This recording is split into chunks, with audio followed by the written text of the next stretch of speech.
अध्यात्म विज्ञान कोई धर्म या संप्रदाय नहीं है, ये स्पिरिचुअल साइंस है जो कुदरत के कानून पर आधारित है।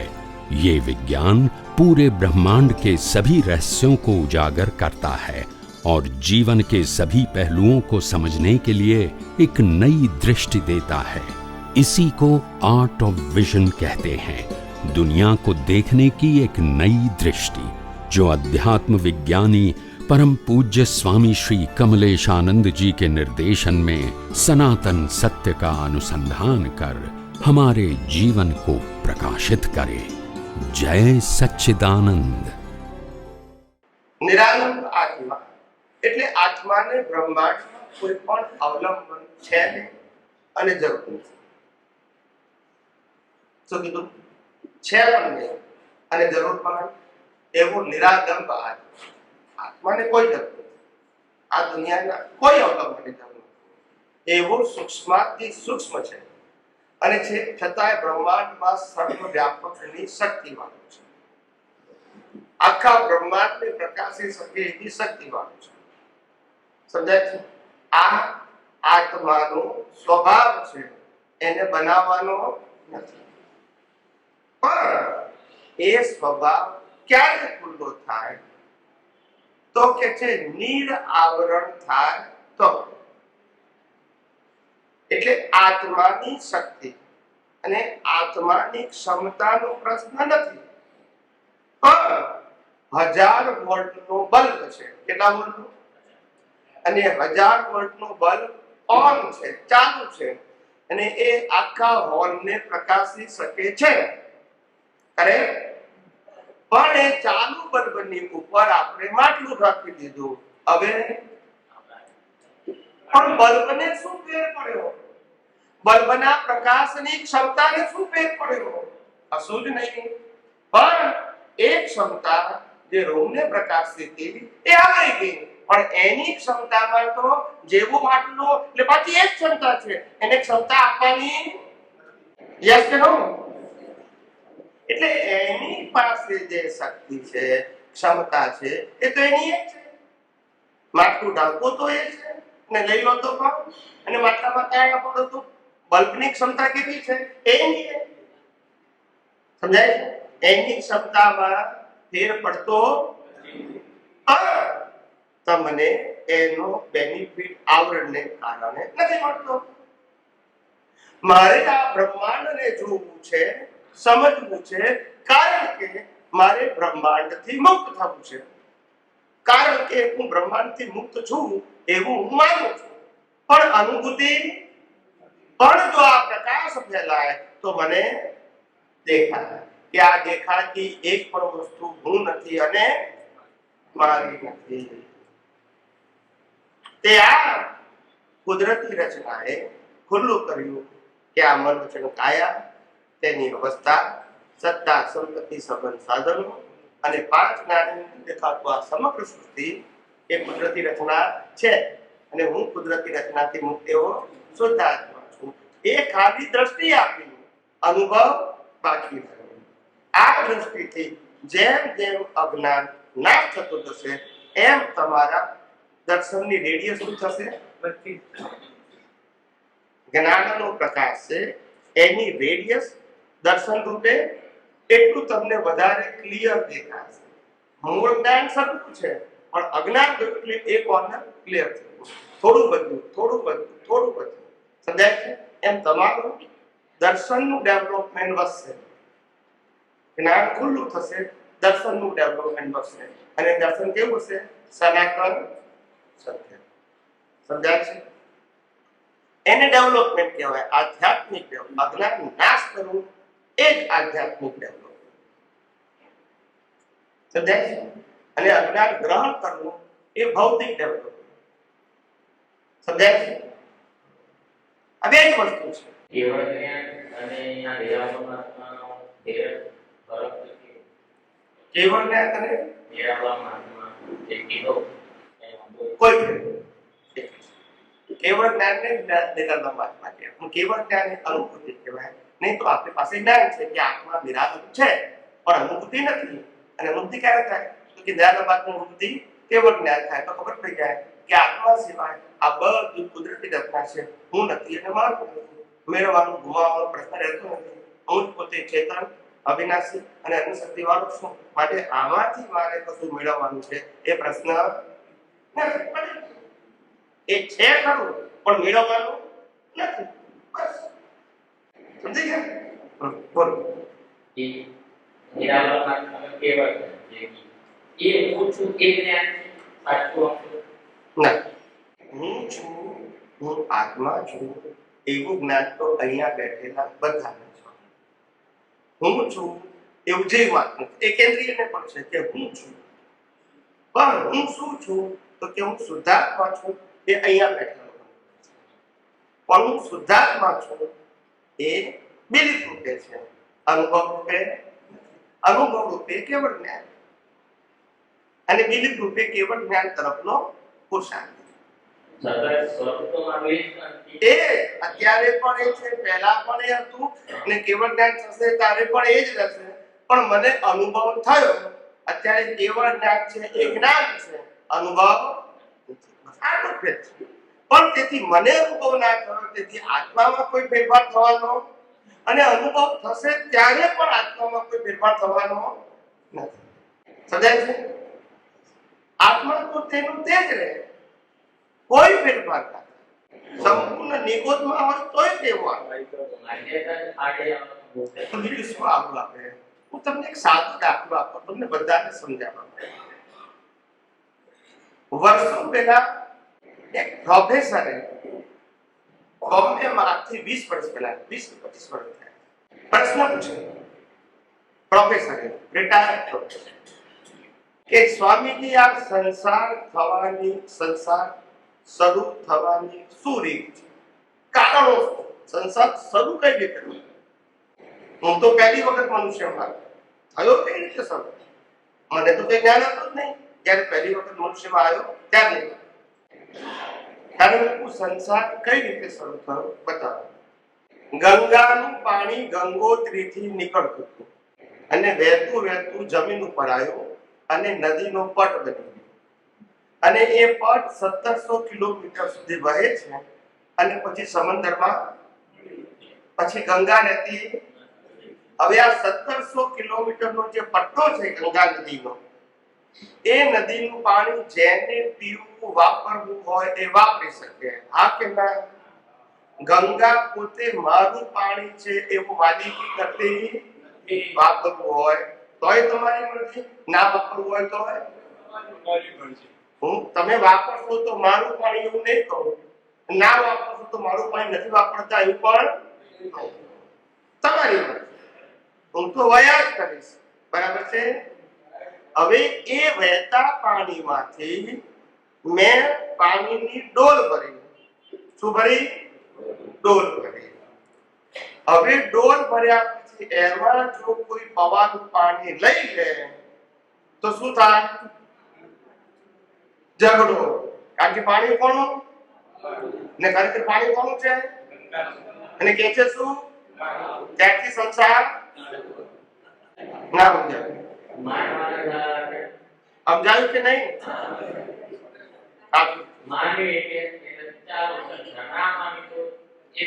બીજો દાખલો આપું.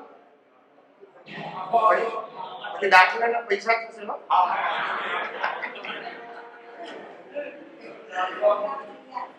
2000 રૂપિયાની નોટ બંધ થઈ ગઈ છે એટલે દાખલો નથી આપતો. 500 રૂપિયા નહીં તો 2000 રૂપિયા આપું તો કેમને શું બે બંધ થઈ ગઈ. પણ 500 રૂપિયાની ચાલુ છે. બરાબર છે? તો એક રસ્તા ઉપર 500 રૂપિયાની નોટ પડી છે ને આપણે નોટ 20 ફૂટ દૂરથી જોઈએ છે. કેટલા ફૂટ દૂરથી? કે રસ્તામાં નોટ પડી છે. કોની છે આપણને ખબર નથી, રસ્તામાં જ પડી છે એકલી. અને આપણે નોટ 20 ફૂટ દૂરથી લેવા આવીએ છીએ એ નોટને. અને એ નોટને પાછા બીજા 3-4 વ્યક્તિઓ પણ જુએ છે. એ આપણા કરતા નજીક છે. એ લોકોની પણ નજર પડી. એમાંથી એક વ્યક્તિ 500 રૂપિયાની નોટ લઈ લે છે. હવે બાકીના 3 માંથી કોઈને તો છે એટલે દાવો નહીં કરી શકે. એ લોકોને મળી નહીં પણ દાવો નહીં કરે. અને પેલો નોટ લઈને જતો રહ્યો, પણ આ ત્રણને નોટ ના મળી તે નુકસાન થયું? બોલો, નુકસાન ના થયું. નોટ મળી નહીં તોય નુકસાન ના થયું. હવે એ જ નોટ 500 રૂપિયાની મારી ખિસ્સામાંથી પાછી કાઢતા પડી ગઈ અને હું 20 ફૂટ દૂર ગયા પછી મને ખબર પડી કે નોટ તો પડી ગઈ છે, એટલે હું પાછો વળીને જોઉં છું તો નોટ ત્યાં જ પડી છે. હવે હું લેવા જાઉં છું અને 3 માણસો જુએ છે, એમાંથી એક લઈ લે છું. મારી પાસે મારી નોટની કોઈ સાબિતી એટલે પેલો આપતો તો મને શું થશે? નુકસાન થશે કે નહીં? પહેલા ના મળી અને ના થયું, અત્યારે ના મળી થયું કેમ? હવે સમજી ગયા? હવે સમજી ગયા? મારી છે તો નફો નુકસાન છે, મારી નથી તો નફો નુકસાન. માટે કીધું મન વચન કાયા તેની અવસ્થા માત્ર, પછી નફો નહીં ને આ મોહ ભાવોને ન લેવાય. એ તો સુધર હું સર એ નિરાવરણ આત્મા હજી મુક્તિ આગળ ના. એટલે અત્યારે શબ્દ રૂપે છે, અત્યારે હું શબ્દ રૂપે છે. હું કો શુદ્ધાત્મા કો આત્મા કો એ શું રૂપે છે? શબ્દ રૂપે કો અથવા બિલીફ રૂપે. શું કો? બિલીફ. અનુભૂતિ થઈ જાય તો શબ્દની જરૂર સમજાય? શબ્દ ના હોય ત્યાં સુધી, જ્યાં સુધી અનુભૂતિ ના હોય ત્યાં સુધી શબ્દ જ્ઞાનની જરૂર છે. 5 વર્ષનો બાબો એવું કહે છે કે મારે ડોક્ટર થવું છે, મારે ડોક્ટર થવું છે, બરાબર છે? અને એ બાબો 30 વર્ષે ડોક્ટર થઈ જાય પછી મારે થવું છે બોલે થઈ ગયો. પણ જ્યાં સુધી થયો નથી ત્યાં સુધી થવું છે બોલવું, માનવું પણ, મહેનત કરવી પણ થઈ ગયા પછી હવે ડોક્ટર થવાની મહેનત આત્મજ્ઞાની પુરુષને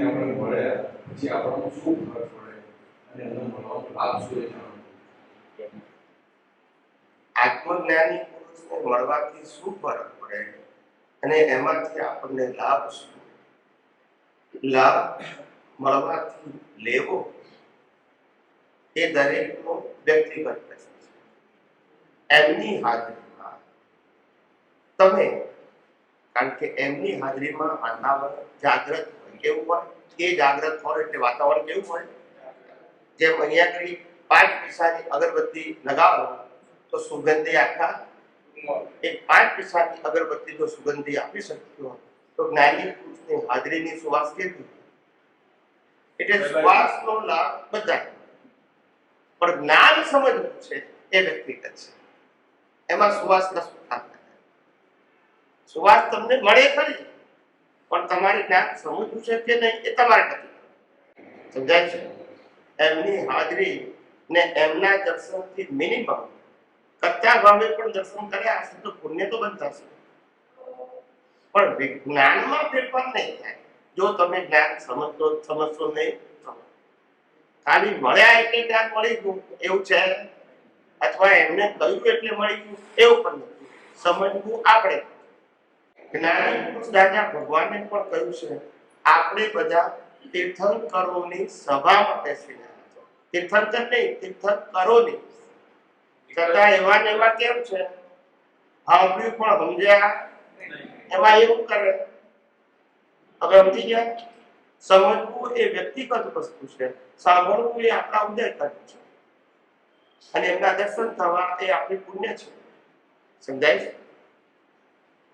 પણ સમજીએ નહીં તો એનો લાભ સીધું સાચું છે સાહેબ. આમાં કઈ ગોળ ગોળ સ્વામીજી સેન્ટેન્સ તો ઉદ્ગલ કરીને ઉદ્ગલ ઉદ્ગલ ઉદ્ગલ કરીને ઉદ્ગલ કરીને તો ઉદ્ગલ કરે મેળવું ને ઉદ્ગલ કરે ચોક. હવે આપણને શબ્દ તો ભૂલી ગયા ઉદ્ગલ, પણ ઉદ્ગલની વ્યાખ્યા શું એ ખબર નથી. એમને પૂછું છું, પ્રશ્ન એમનો છે એ એમને પૂછું છું, બીજા કોઈને પૂછતો પાછું કોણ બોલ્યું? જેને પ્રશ્ન છે એને સમાધાન મેળવવો. તમારે તો સમાધાન છે એટલે પૂછતા નથી. પૂછે છે એને જવાબ દેવા, તમને તો સમાધાન વર્તે છે, પછી ક્યાં પ્રશ્ન છે? ઉદ્ગલની વ્યાખ્યા શું તમારી પાસે? જે હોય એક લીટીમાં, બે લીટીમાં.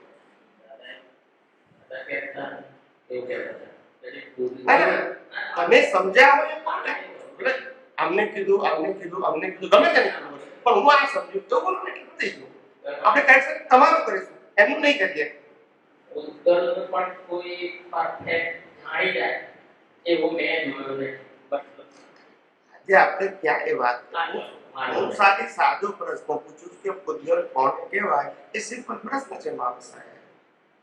જાણી શકું કે ના જાણી શકું આપણો વિષય કેમ છે અત્યારે?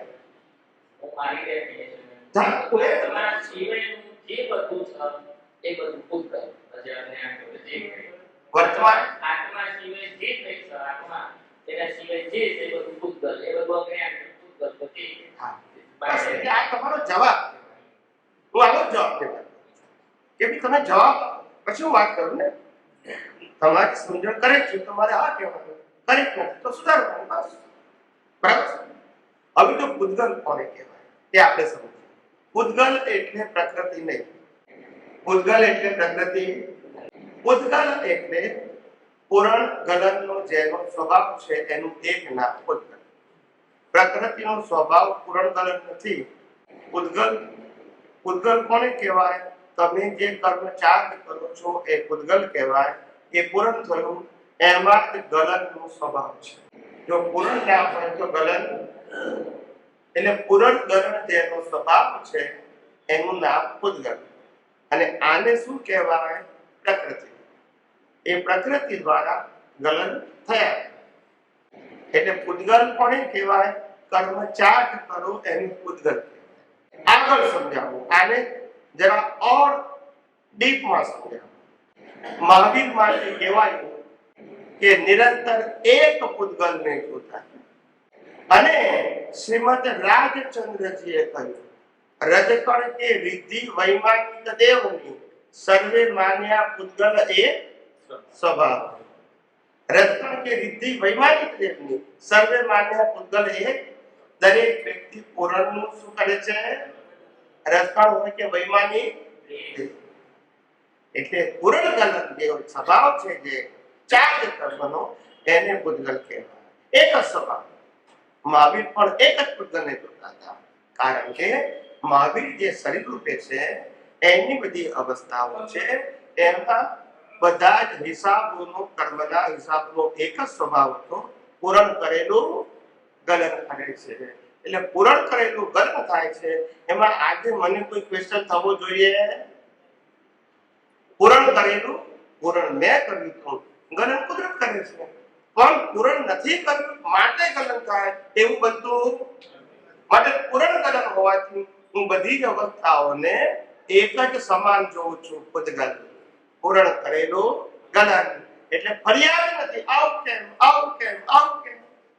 એક જ સ્વભાવ. પૂરણ કરેલું ગલન કયા પ્રકારનું છે, પૂરણ કયા પ્રકારનું છે એ સબ્જેક્ટ નથી. પૂરણ કરેલું ગલન એક જ સ્વભાવ. સર્વે માન્યા ઉદ્ગલ એક સ્વભાવ. એટલે ચાર્જ કરો એને ઉદ્ગલ. એ ઉદ્ગલમાં ગલનની શક્તિ છે. પ્રકૃતિ પોતે પૂરણ ગલન કરી શકે. પ્રતિષ્ઠિત આત્મા પૂરણ ગલન કરી શકે. એ પ્રતિષ્ઠિત આત્મા પૂરણ કરે અને પ્રકૃતિ દ્વારા કુદરત ગલન કરે. ગલન કરતી વખતે સ્વતંત્રતા નથી, પૂરણ કરતી વખતે છે. અને પૂરણની ગલનની વચ્ચે ઓછામાં ઓછો એક જન્મ લેવો પડે. જે અવતારમાં પૂરણ કરો એ અવતારમાં ગલન ન થાય, અને જે અવતારમાં ગલન થાય છે એ અવતારમાં પૂરણ કરેલું નથી.